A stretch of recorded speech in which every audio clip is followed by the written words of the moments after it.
انسانی تاریخ کے ماضی میں ہم صرف ایک ہی منظر اپنی پوری کائنات میں سے دیکھ سکتے تھے، چند ہزار ستارے جو رات کے اندھیرے میں ٹمٹماتے نظر آتے تھے، اور پھر دوربین کی ایجاد نے یکایک مناظر ہی بدل کر رکھ دیے۔ حضرت انسان نے انتہائی قریب سے ستاروں اور سیاروں کا مشاہدہ کیا تو کائنات کے حیرت انگیز راز کھلنا شروع ہو گئے۔ 10 اپریل 2019 سائنس تاریخ کا ایک اہم ترین دن مانا جاتا ہے، کیونکہ ماہرین فلکیات ایک طویل عرصے کے بعد بلیک ہول کی وہ تصویر لینے میں کامیاب ہو گئے جو ناسا کے ٹیلیسکوپ ایونٹ ہورائزن کی جانب سے جاری کی گئی۔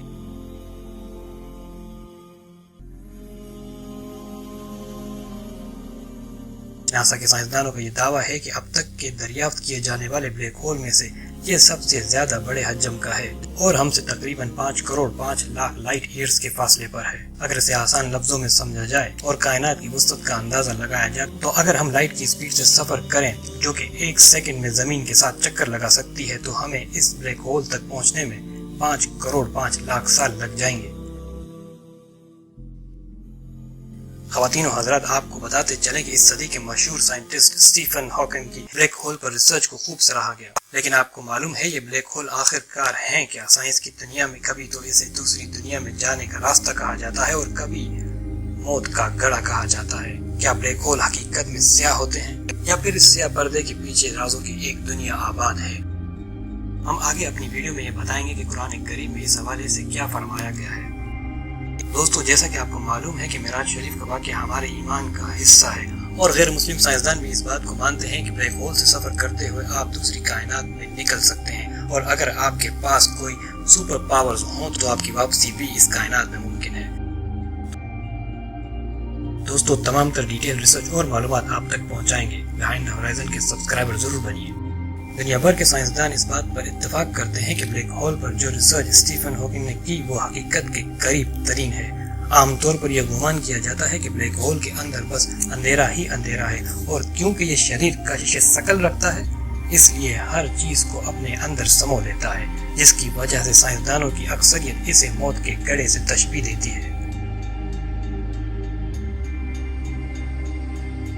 لیکن اسٹیفن ہاکنگ کا یہ خیال تھا کہ جب ہم بلیک ہول کے اندر جھانک ہی نہیں سکتے، ہمیں معلوم ہی نہیں کہ اس کے اندر ہے کیا، تو پھر کیسے کہا جا سکتا ہے کہ بلیک ہول دراصل موت کے گڑھے ہیں؟ بلکہ ہم یہ بھی تصور کر سکتے ہیں کہ بلیک ہول دوسری کائنات میں جانے کے راستے ہیں۔ اپنی ریسرچ میں کہتے ہیں کہ بلیک ہول کو دوسری کائنات میں داخلے کا دروازہ بھی کہا جا سکتا ہے۔ اگر آپ بلیک ہول میں داخل ہو گئے ہیں تو گھبرائیں نہیں، آپ دوسری کائنات میں جانے کے لیے تیار ہیں۔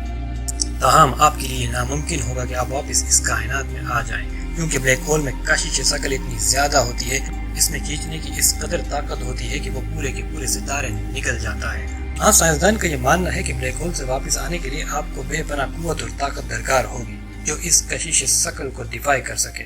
قرآن کریم کی سورہ نجم میں اللہ تعالیٰ ارشاد فرماتے ہیں کہ ستارے کی قسم ہے جب وہ ڈوبنے لگا، ہمارا رفیق محمد صلی اللہ علیہ وسلم نہ گمراہ ہوا ہے اور نہ بہکا ہے، نہ وہ اپنی خواہش سے کچھ کہتا ہے۔ یہ تو وہی ہے جو اس پر آتی ہے جو بڑے طاقتور نے اسے سکھایا ہے، جو بڑا زور آور ہے۔ بس وہ قائم ہوا اپنی اصلی صورت میں، اور وہ آسمان کے اونچے کنارے پر تھا، پھر وہ نزدیک ہوا اور بھی قریب ہوا، پھر فاصلہ 2 کمان کے برابر تھا یا اس سے بھی کم۔ پھر اس نے اللہ کے بندے کے دل میں القا کیا، جو کچھ القا کیا دل نے جھوٹ نہیں کہا تھا جو دیکھا تھا، پھر جو کچھ اس نے دیکھا تم اس میں جگڑتے ہو، اور اس نے اس کو ایک بار اور بھی دیکھا سدرۃ المنتہا کے پاس، جس کے پاس جنت الماوا ہے، جبکہ اس سدرہ پر نور ہی نور چھا رہا تھا، نہ تو اس کی نظر بہکی اور نہ اپنی حد سے بڑی، بے شک اس نے اپنے پروردگار کی بڑی بڑی نشانیاں دیکھی۔ دوستوں، ہم سمجھنے کی کوشش کرتے ہیں کہ ان بلیک ہول کا معراج شریف کے واقعے سے کیا تعلق ہے۔ ستارے کی قسم جب وہ ٹوٹنے لگتا ہے، یعنی جب وہ ڈوب کر تاریک ہونے لگتا ہے، بجھنے لگتا ہے، ہم یوں بھی کہہ سکتے ہیں کہ جب وہ ختم ہونے لگتا ہے،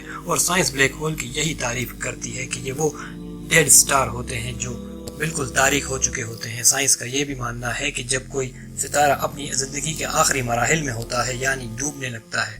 غروب ہونے والا ہوتا ہے، بجھنے والا ہوتا ہے، تو ایکسپلوئٹ کر جاتا ہے یا پھر بلیک ہول میں تبدیل ہو جاتا ہے۔ کوئی بھی ستارہ بلیک ہول اس وقت بنتا ہے جب اس کے تمام مادے کو چھوٹی جگہ میں قید کر دیا جائے۔ بلیک ہول تھوڑی جگہ میں انتہائی زیادہ مواد رکھنے کی وجہ سے اس کی کشش اتنی زیادہ ہو جاتی ہے کہ روشنی جو اب تک کی تحقیقات کے اعتبار سے اس کائنات کی سب سے تیز ترین چیز ہے، وہ بھی اس سے فرار نہیں ہو سکتی بلکہ اس کے اندر کہیں کھو جاتی ہے۔ ہم سب یہ بات اچھے سے جانتے ہیں کہ کوئی بھی مناظر یا کوئی تصویر ہم تب ہی دیکھ پاتے ہیں جب